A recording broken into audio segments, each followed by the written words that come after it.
Yes, the blowout. College football's answer when asked what the definition of boredom is. For most people, watching a lopsided beatdown of a single team doesn't have much to offer in the realm of entertainment. But for the fans of the winning team, it can be the greatest thing on the planet. You see, blowouts typically occur when a powerhouse program plays a smaller school that struggles athletically. More times than not, the bigger school pays to play the little school in kind of an exchange where the big school gets a free win and the little school gets a whole bunch of money and national exposure. But what happens when a school gets blown out so catastrophically bad that there's absolutely no point of return even on an academic level? No school has been on the receiving end of a beatdown quite like that since Cumberland University in 1916. Cumberland was one of the many schools in the early 20th century that felt like athletics were a massive blemish on the face of academic prestigiousness. The school board wanted to abolish sports of any kind from the university. However, one law student at Cumberland named George E. Allen happened to be a big sports fan, and the student manager of 3 of Cumberland's teams. He appealed to the school's president and said, "Give us a chance to show you what we can do." Allen allegedly met up with the members of the school's baseball team and devised a plan that would be sure to keep athletics alive in Lebanon. The plan was to convince professional baseball players to suit up for Cumberland as ringers for their game against Georgia Tech, a Southern powerhouse team led by the legendary coach John Heisman. Unfortunately for the Engineers, Cumberland would win the game with a blowout upset, scoring 22 unanswered runs. Heisman was absolutely convinced that the Bulldogs of Cumberland were using the professional ringers in an attempt to embarrass a major school. He wasn't going to stand for this, and since he was also Georgia Tech's football coach, Heisman decided that he was going to return the favor in the upcoming fall, where the 2 schools had been previously scheduled to play each other. Back in Lebanon, Cumberland's president was not at all entertained by the shenanigans from the baseball team and decided to double down on his decision to abolish all athletics from the university. This meant that the football game between Cumberland and Georgia Tech was no longer scheduled to take place. The months went by and Heisman continued to hold his grudge against the Tennessee school. He received a letter from Cumberland addressing the school's removal of football, and that no game between them could take place on October 7th. This wasn't going to cut it for Heisman, as he wanted to truly embarrass Cumberland's football program, much like they embarrassed his baseball program. Heisman wrote an angry letter back to Cumberland, stating that if they did not send a team to Atlanta on October 7th, then he would demand at least $3,000 to cover the lost revenue of ticket sales. Since Heisman had graduated from Penn as a law student, he made sure to fill the letter with enough legal language to frighten whoever got a hold of it. He even offered at the end of the letter to pay a $500 guarantee for the school and all of their travel expenses. It was safe to say that Heisman wanted nothing more than to play this school no matter the cost. The letter happened to fall into the hands of George Allen, the student allegedly behind the baseball fiasco. It just so happened to be that Allen was the student manager of Cumberland's now defunct football team. While he was not concerned about making football look good in front of the president at this time, he was afraid of Heisman's legal talk in the letter. $3,000 was also a lot for a university in 1916. Allen figured that the $500 payment and the free train ride would be enough to entice a few people to suit up for one game on Cumberland's behalf.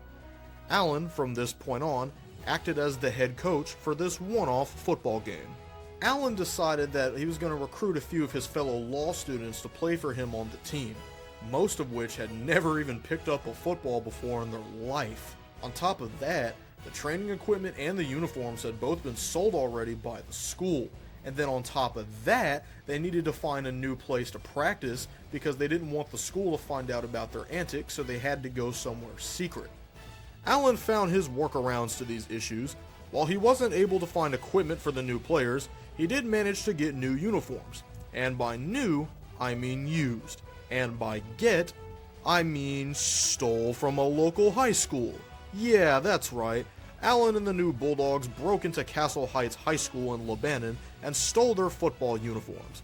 To make matters worse, Allen solved their practice problem by reserving time in the school's chapel under the name Cumberland Men's Choir. They shoved the pews out of the way in order to make room for what would be football practice. Allen didn't even have time to teach his team basic formations or really anything that resembled a coherent play.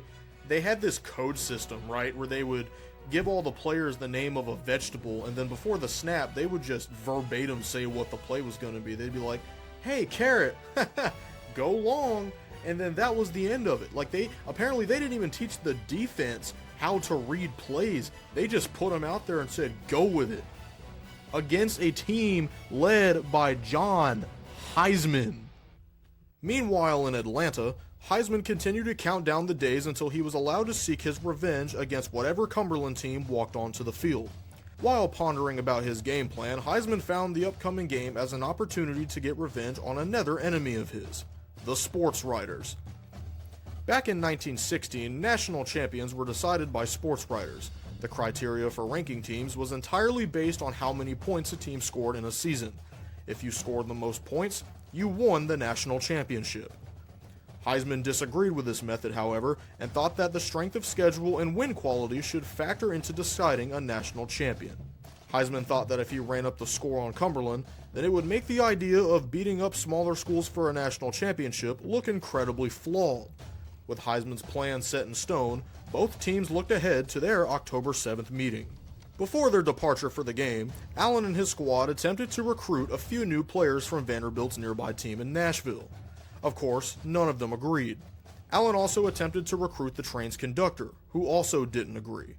Once they got down to Atlanta the day before the game, Allen had the team dropped off on the outskirts of town and instructed them to run 4 miles to the campus as a method of training.